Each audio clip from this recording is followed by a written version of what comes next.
अच्छा भैया, मैं गायक भृगुनाथ शर्मा पूरे अपने टीम के साथ किरण मैजिक से भाई वीरेंद्र यादव जी के देख रेख में मैं आप लोगों के बीच एक महाभारत से लोकगीत प्रस्तुत करने जा रहा हूं। आप लोग से नम्र निवेदन है, विनती है कि आप लोग अपना छोटा भाई, अपना लड़का, अपना साथी समझ करके इस गीत को सब्सक्राइब करके, लाइक करके आगे बढ़ाने का कृपा करेंगे। क्या नाम है मास्टर?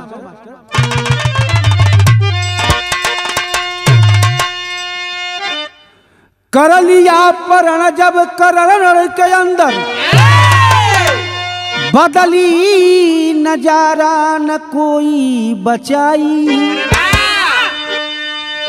धरती आकाश चाहे खंड खंड हो जाई, काल पांचों जना के देवो यमपुर पठाई। सुन के करण के परण मन में सोचे मोहन, अरे काल के अगिया से कैसे बचाई। कुंती से बोले करण पास जाओ, लाओ ओ 5 बाण मैं तरकस छिपाऊं।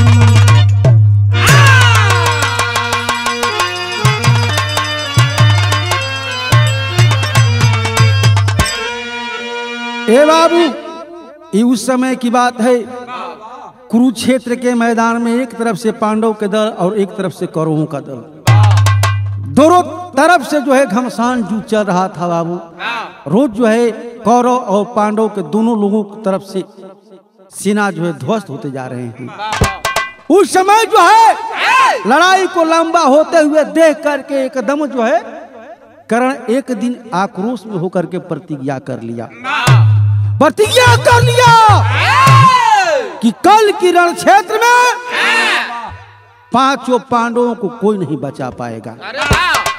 ए बाबू, कर्ण की प्रतिज्ञा को सुन करके जो है भगवान कृष्ण चिंतित हो जाते हैं कि भाई जो अगर कर्ण प्रतिज्ञा किया है तो प्रतिज्ञा पूरा भी कर सकता है।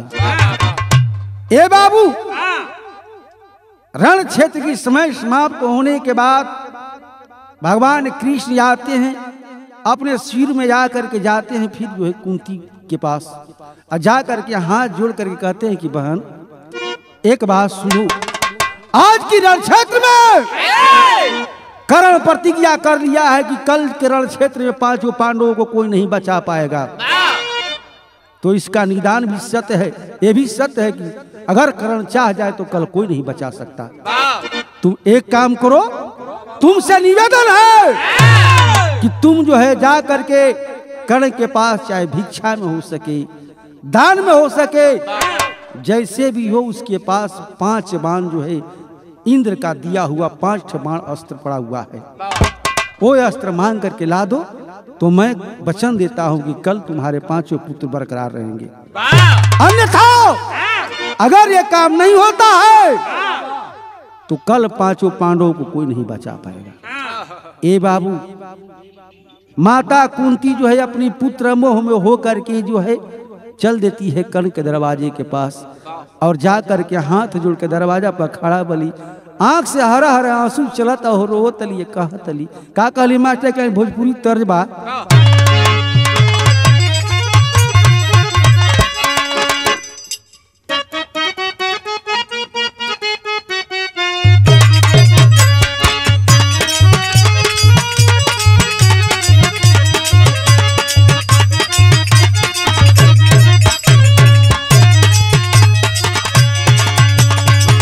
ये गीत के संकेत कैला मास्टर, जौन के गीत शादी ब्याह में हर घर में माई बहिन लोग मटकोरवा जब करे जाली तो ये लोग झूम झूम के गावे लिए कहेली का,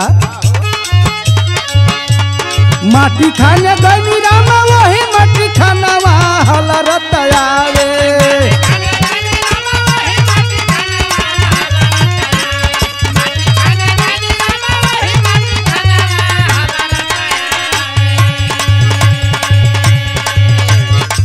मट्टी खाने गई रामा वही मट्टी खानावा हलरत आवे लाहो जो बनावा हलरत आवे।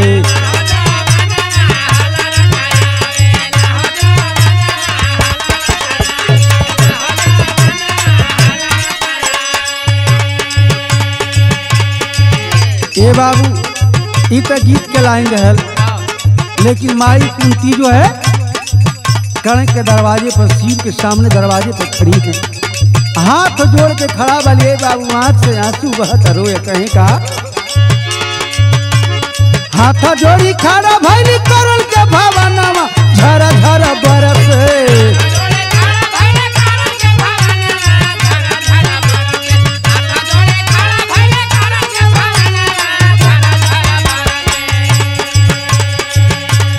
हाथ जोड़ी खड़ा भैली करल के भवनवा झर झर बरस लाहो नायनवा झर झर बरस लाहो नायनवा झर झर बरस।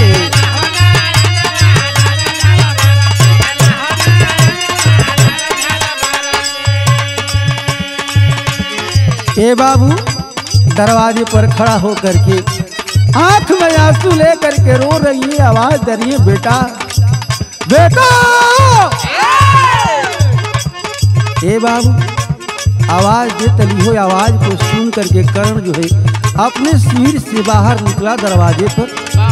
आज जैसे ही दरवाजे पर निकलल हो वो समय आंख में आंसू भरल बा, रो तलिया कह तलिका घेरल अन्हार बेटा विपद के बदरिया।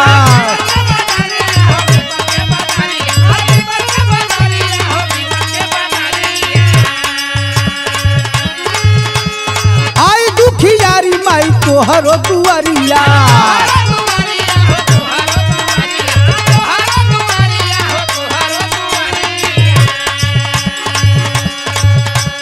बेटा बेटा कही के बोलावेली बयानवा झर झर बरसे।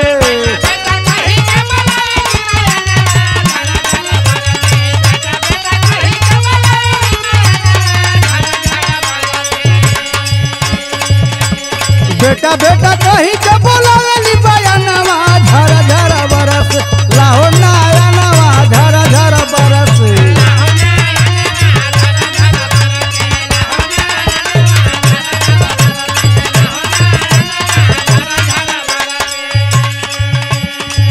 ए बाबू जैसे दरवाजे पर के सामने कर्ण आता है, देखता है कि कुंती माँ वो भी हाथ जोड़ के हमारे दरवाजे पर आंख में आंसू लेकर के खड़ी है,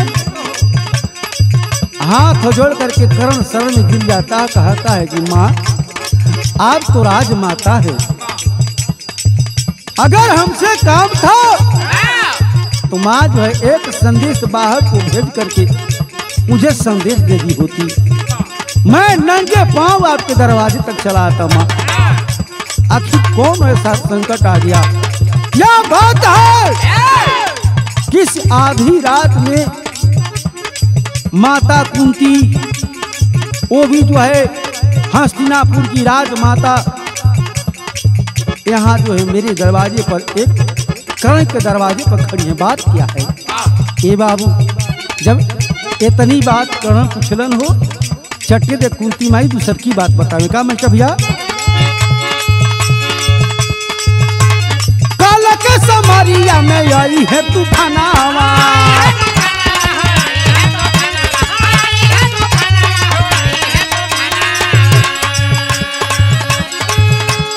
कैसे बचाई पाई और जुनला नावा,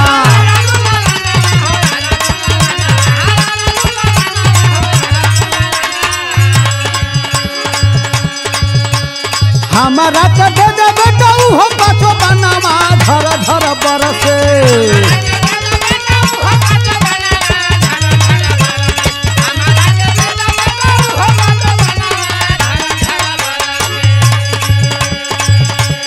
हमारा के दे दे बेटा हो पाछो बनावा झर झर बरस लाहो नायनवा झर झर बरसे।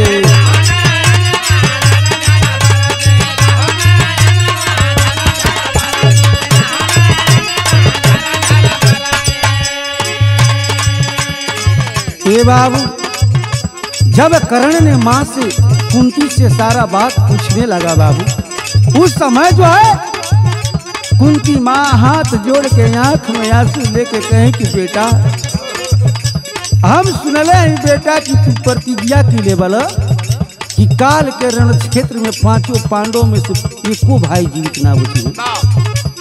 ए बाबू, पांचों पांडव के रक्षा करे करते, अपने अर्जुन के बचावे खातिर, युधिष्ठिर नकुल सहदेव के बचावे खातिर हम तोहरे दरवाजे तक आए हैं।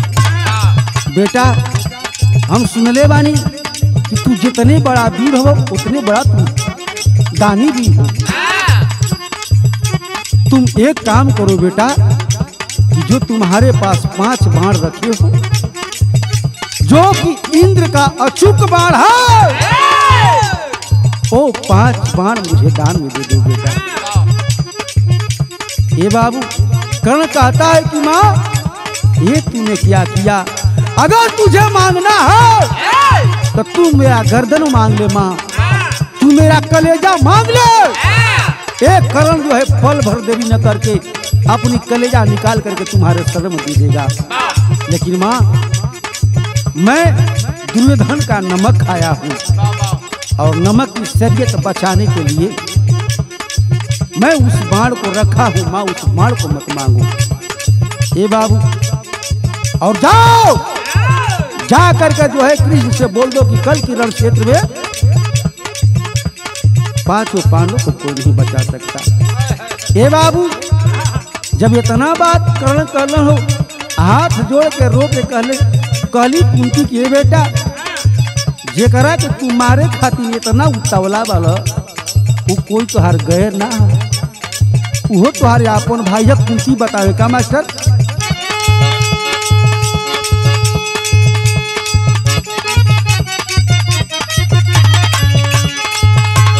हमरे गोदिया के तू हवा मोर लाल हो,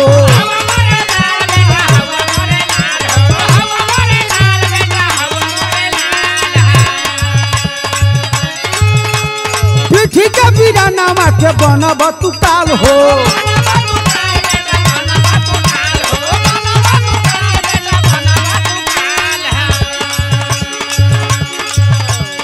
माई हम तोहार तू आँखी के रतनवा, धर धर बरसे।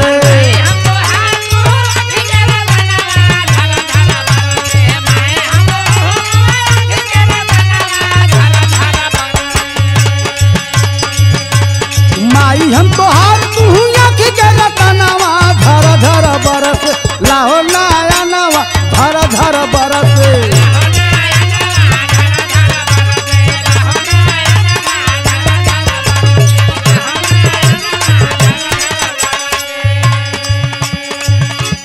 ए बाबू, उस समय हाथ जोड़ करके कुंती मातारी कहली कि ए बेटा, जेकरा के तू मारे खातिर के इतना आक्रोशित वाला, इतना उतावला हो रहे हो, वो तुम्हारा कोई गैर नहीं है, वो तुम्हारा खास अपना पीठी का भाई। और बाबू, तू वही 5 भाई के अपन खास भाई के रण क्षेत्र में मारल चाहता है। तोहरा से निवेदन में बेटा, तू 5 बाण दे के अपना भाई के जीवित छोड़ दे। ए बाबू, उस समय जो है कर्ण कहता है कि माँ, आपने ये क्या बता दिया? ए सूत पुत्र कर्ण, और जो है 5 पांडवों का भाई ये हो नहीं सकता। अगर है तो सत्य क्या है, इसकी सत्यता बताइए। तब अगले लाइन में बतावे का मास्टर?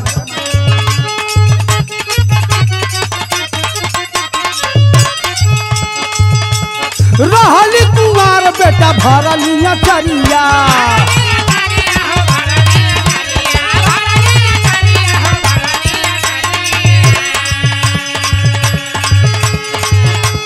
देनी बहवाए तो है गंगा के लहरिया।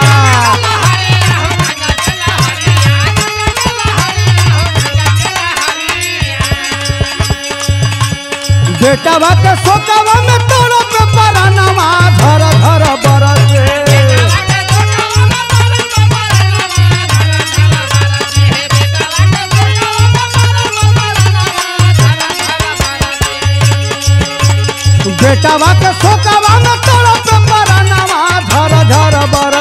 लाहो नयनवा झर झर बरसे।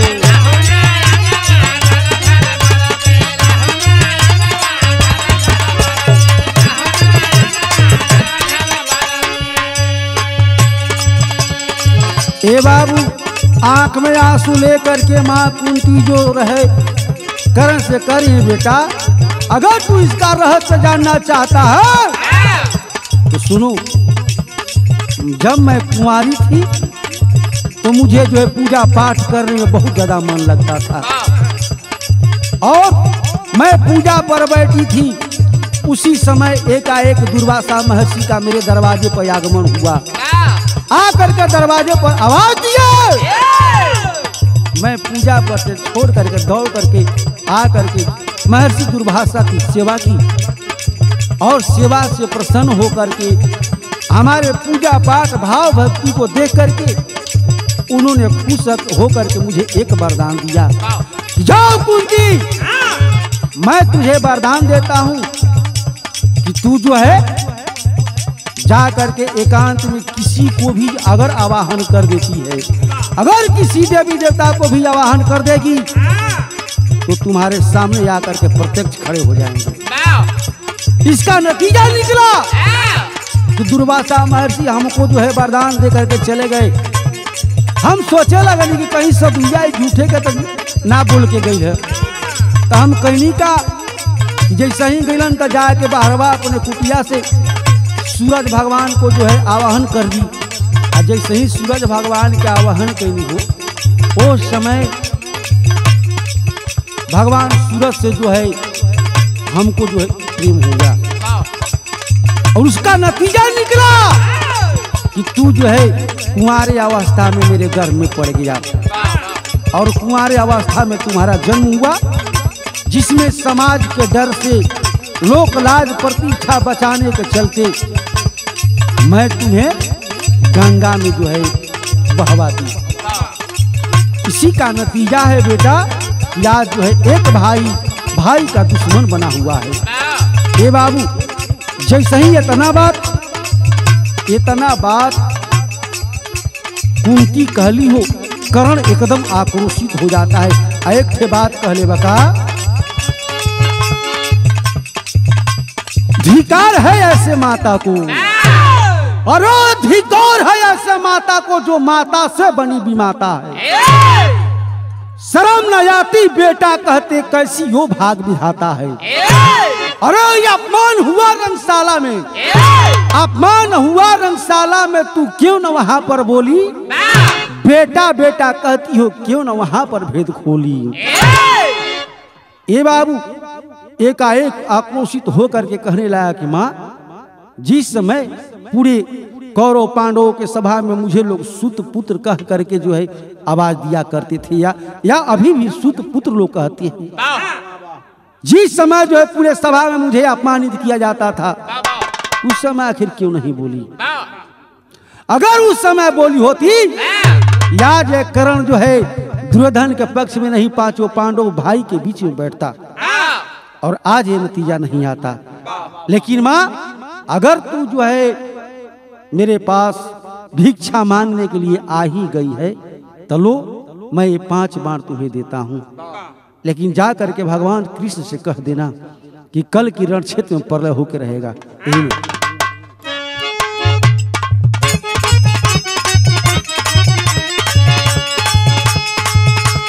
बानावा से छावल गानावा अनहार हो,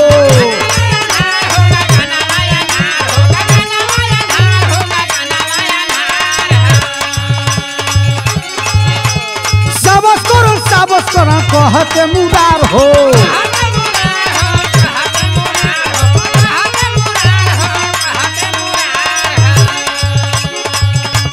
रथिया धसल तब से भूलल बा गया नवा, झर झर बरसे।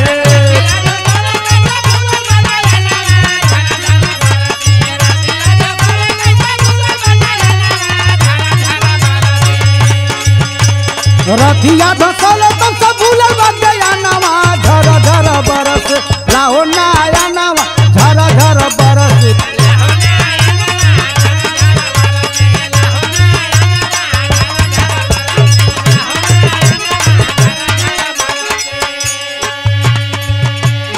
ए बाबू 5 बाण को दे दिया।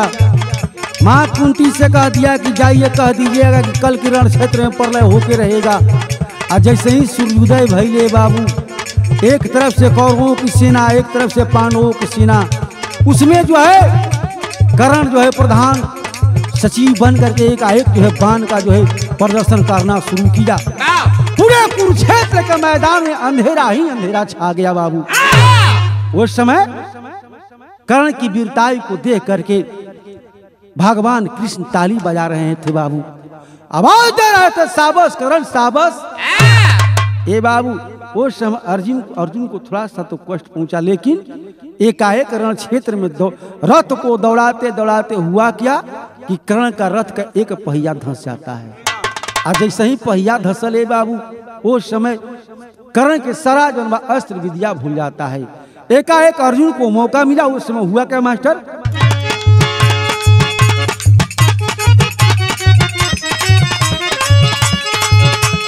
करो वीरदानी तब लगी गिरल समरिया।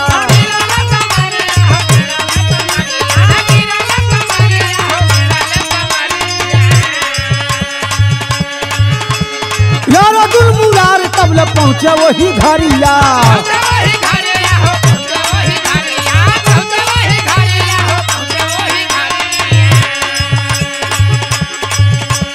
दानी हो तो दे दो हम सोनावा का दानावा झरा झरा बरसे।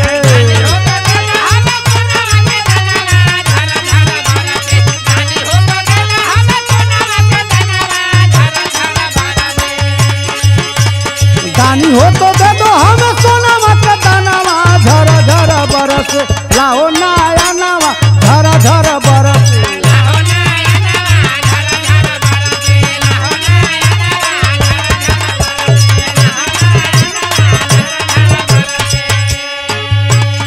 हे बाबू एकाएक अर्जुन को मौका मिलता है। अब जो है अर्जुन मौका को पाते ही अपना बाण पर बाण चला करके जो है कर्ण का जो है वध कर देते हैं बाबू।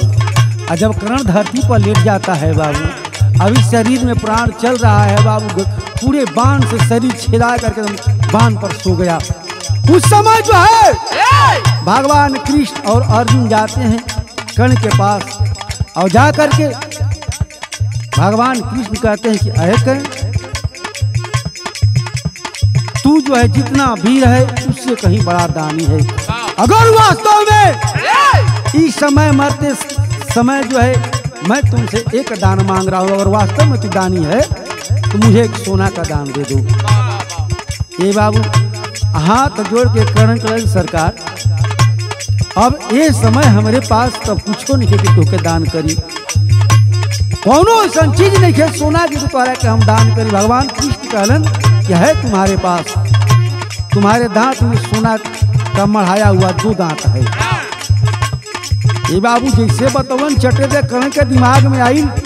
कर्ण जो है अपनी शरीर को प्रयास करके घसीटता है बाबू। उसी अवस्था में एगो जो न पत्थर उठा के मरस दांतवा टूट गई हो। दांतवा टूट निकलस के लिए सरकार अली ही दान ले ली रुआ। कहा क्या है कर्ण, तुम इतने बड़ा दान होकर के तुमको यह भी पता नहीं है कि किसी को झूठा दान नहीं दिया जाता है। ये तुम्हारा झूठा दान है, मैं तुम्हारा दान नहीं लूंगा। अगर तुमको दान नहीं देना है तो मैं तुम्हारे दरवाजे से वापस जा रहा हूँ इस रण क्षेत्र से। ये बाबू कर्ण कलश की ना थारी सरकार हुआ के झूठा ना हो, के ओरिजिनल सोना का दान देते घबराई में चट्टे दे जनवा कैलस का कि अपन शरीर के घसीट के फिर अपन बाण उठौलस हो। मरलस एक बाण खींच के धरती से पानी के भर गई। आ चट्टे दे दांतवा धो के कहलन कि नहीं सरकार अब झूठा नहीं थी। भगवान कृष्ण जो है उस दान को लेकर के बाबू कहते हैं कि अय कर्ण तुम वर मांगो, वर मांगो। अगर कहो तो मैं इसी समय इसी रण क्षेत्र में तुम्हें जीवित कर सकता हूँ। जो इच्छा हो वर मांग लो। कर्ण कलश की सरकार हमारा के अब जीवन ना चाहिए, ऐसा जिंदगी ना चाहिए कि खाली ये जिंदगी में कलंक लगल होके। अगर सरकार हुआ कि यह वरदान अगर हमारे का देहल चाहतनी तो एगुड़े वरदान दे कि अगर शरीर से प्राण निकल जाए तो इसको जो है आप अपने हाथ से दाह संस्कार कीजिएगा, और उस जगह पर कि जहाँ भी कोई भी किसी जीव का दाह संस्कार नहीं हुआ हो। ए बाबू, इतने कहते हुए जो है कर्ण का प्राण निकल जाता है बाबू। अब वो मृतक शरीर का दाह संस्कार करे खातिर के लेके चल दलन, लगलन जौन बा घूमे पूरे भूमंडल पर, कहीं ऊंचा जगह न मिले कि जहाँ किसी जीव का दाह संस्कार नहीं हुआ हो। ले जा करके जो है ताप्ती नदी के किनारे एक टीला था बाबू, उसी टीला पर ले जा करके चिता को सजाए और अपने तरहती पर कर्ण की लाश को रख करके भगवान कृष्ण जो है अग्निदान किए। यही से कहानी के लास्ट मास्टर की लाइन बा।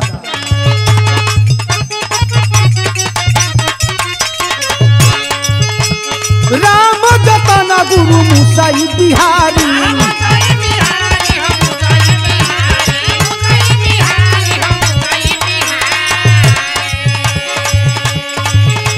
लसिया जरावे लेके हाथ पे मुरारी,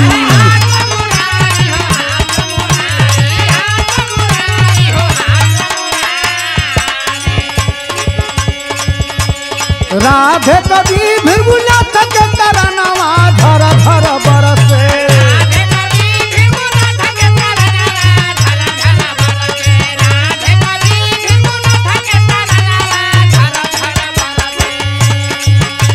राधे कभी भिरगुना थके तरनवा धर धर बरस, लाहो नायनवा धर धर बरस, लाहो नायनवा, लाहो नायनवा धर धर बरस, लाहो ना, लाहो